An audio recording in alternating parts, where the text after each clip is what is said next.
Hello, this is Mrs. Ross, and I'm going to explain how to do the tutorial for Investigation 9. I wanted to start in Teams and show you what all is involved in the assignment. So when I click on the assignment, yours is going to look a little bit different than mine. This is kind of the teacher version, but I wanted to show you there are 4 files attached to this assignment. There's a PDF of Investigation 9, so that's going to be right here. You can also find Investigation 9 on page 624 of your book. The second thing you're going to find is a link to a form or quiz. It's not really a quiz, it's just where you're going to put your answers for the investigation. And you'll fill out the answers in this form. The third thing you're going to find is a Word document. And all of the graphs that are involved in this graphing functions investigation will be done in the Word document. So you've got to complete both the form and the Word document to receive full credit for the assignment. And then the last thing is what I'm working on right now is the video tutorial on how to do the investigation.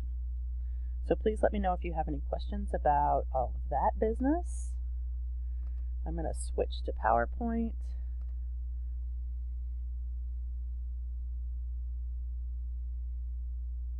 Okay. Alright, so graphing functions. A function is a rule that tells the relationship between numbers. Now that's kind of math-ese for if someone says they're going to pay you $5 an hour and you work 4 hours, you get $20. So that's a function. The function is dollars and hours. Okay. So functions can be displayed on a coordinate plane. We use XY pairs to graph on a coordinate plane. This is the function for this. And basically what we're doing is we're plugging in x to find out what happens with y. So when x is 0, 2 times 0 is 0, and we get y. When x is 1, 2 times 1 is 2, and we get, and this is how we write our xy coordinates. Okay? There are many more xy pairs for the functions. I'm sorry, I don't know why it's doing this, but oh well. Shown in the table, to show every xy pair, draw a straight line. So you can see this straight line that they drew. They started off with this, and then they drew this straight line, and then they've graphed a function. Okay, here is the relationship between side length and perimeter of a square. So I have a square, and my side length might be, I don't know, 3. Oops. And then I know that each one of these sides is 3 because it's a square, right? So what if I increase it to 4? What happens? So if I've increased the side length, my perimeter also increases. So you can see my perimeter is 4 times the side length. So 4 times 1 gives me 4, and you can see how this, they have this here, perimeter and side length. Okay. So this is your first question, and it's on the form. It says the graph of this function is a ray, meaning it starts at a place and then it goes on forever. Okay. What are the coordinates of the end point of the ray? And he's asking, or they are asking for the coordinates of this end point. And you're going to write that in your form. Why is this graph of a ray not a line? This is also in your form. If the graph were a line, meaning it would extend this way too, there would be what kind of numbers? It starts with n. For the length of the side and perimeter, lengths cannot be what kind? Okay? Let me know if you have questions on that one. That's all in your form. Number 2, the graph of the function p equals 4s is a straight line and it's not curved. Actually, it's a ray. Below are 2 squares. The side lengths of the larger square are twice the side lengths of the smaller square. Find the perimeter of each. So you're going to find the perimeter of this one, and then you're going to find the perimeter of this one. This is all in the form. Perimeter equals. What effect does doubling the side length of a square have on the perimeter? That's basically what we did. Doubling the side lengths, what's the perimeter? Starts with a D. Okay. Number 3, the relationship between the length of a side of an equilateral triangle, meaning all sides, all angles equal, and the perimeter of the triangle can also be graphed. Write an equation for the function using s as the length of the side and P for the perimeter.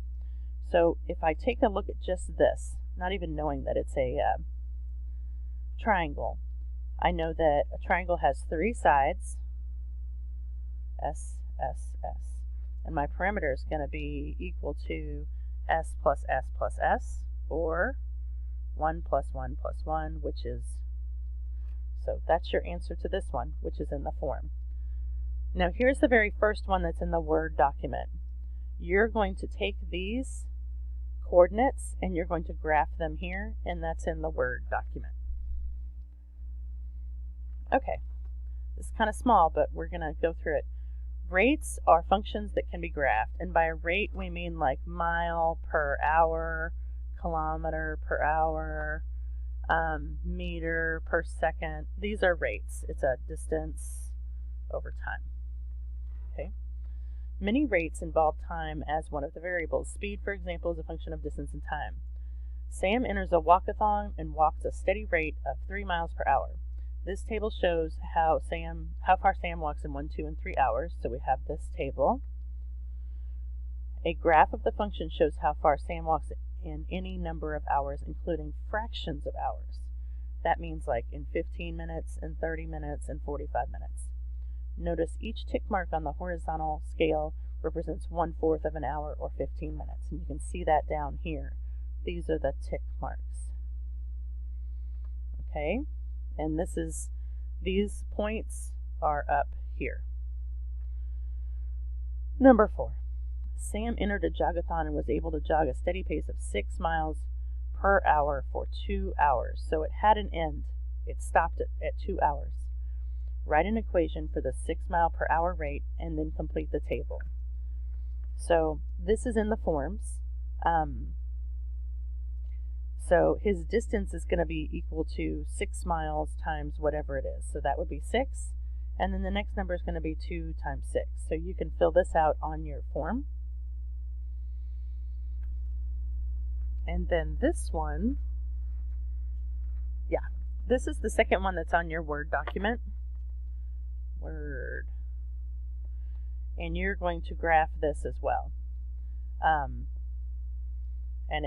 the one that's in Word doesn't have the tick marks in it, so we might have some questions about that, but I'll let you take a look at it first.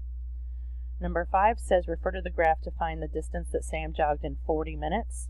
So if each of these tick marks represents 10 minutes, so this is 10, 20, 30, 40.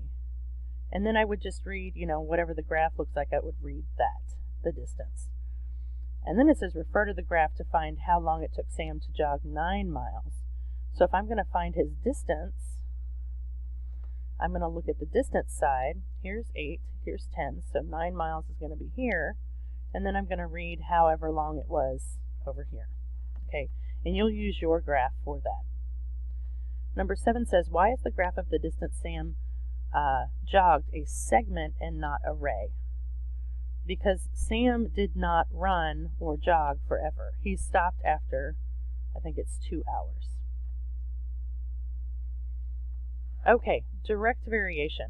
So we have several different types of graphs, and one of them is a direct variation, meaning if I get paid $5 an hour, the more hours that I get paid, oops, sorry, goodness gracious. I lost myself. There we go. The more hours I get paid, the more money I get paid. So as one goes up, the other goes up. As one goes down, the other goes down. This is direct. Which is basically what this says in Math-Ese. So, for example, the longer you work, the more you get paid. The less you work, the less you get paid, like I just said. The table shows the number of dollars, the number 8. The table shows number, Gina. Take 2 pairs of numbers and write a proportion.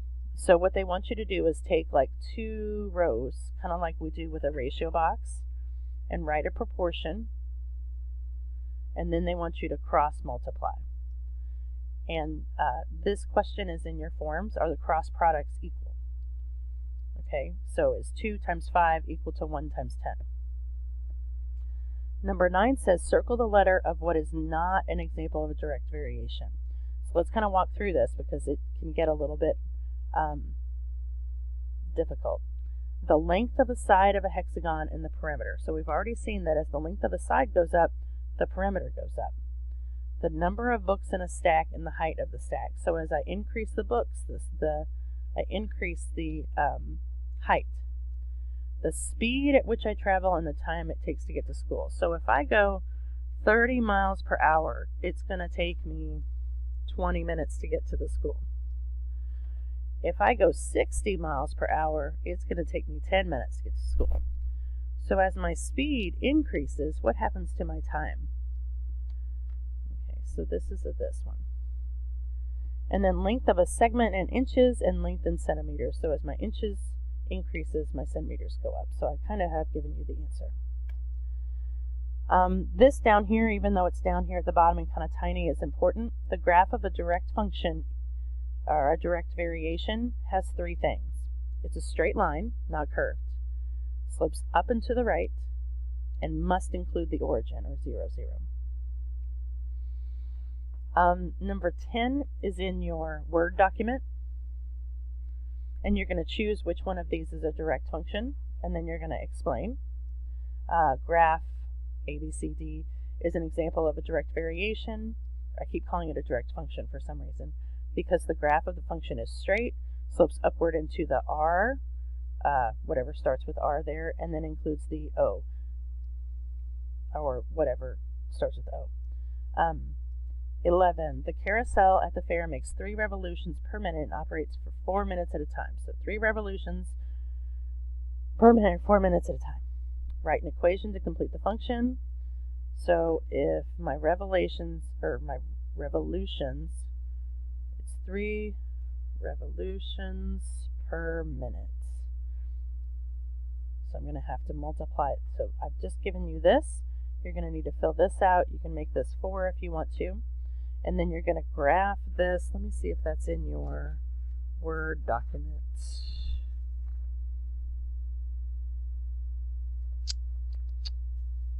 I'm not seeing it. I don't think that it is.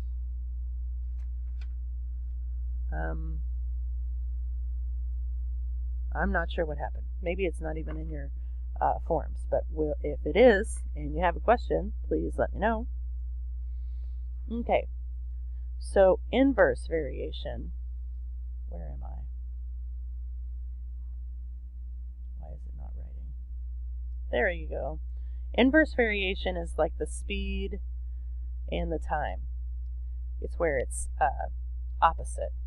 Okay, one goes up and the other goes down. For example, Adam is taking a 120-mile trip. The faster he drives, the shorter the time. Okay, and here is the formula. This says what is the solution to this equation? So basically I'm solving for this. I have 2 times 60 is equal to 40t, and I'm solving for that. You should be able to do that. And then this is complete the function table here.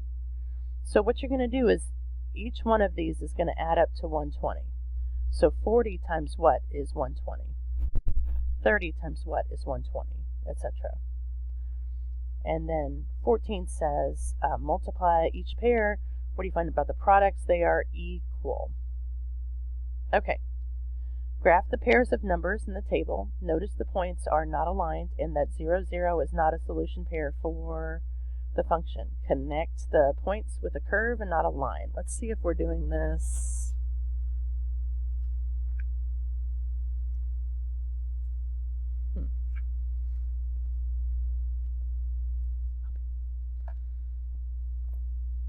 It doesn't look like, I'm not sure if we're doing this on the Word document, so we'll have to double check that.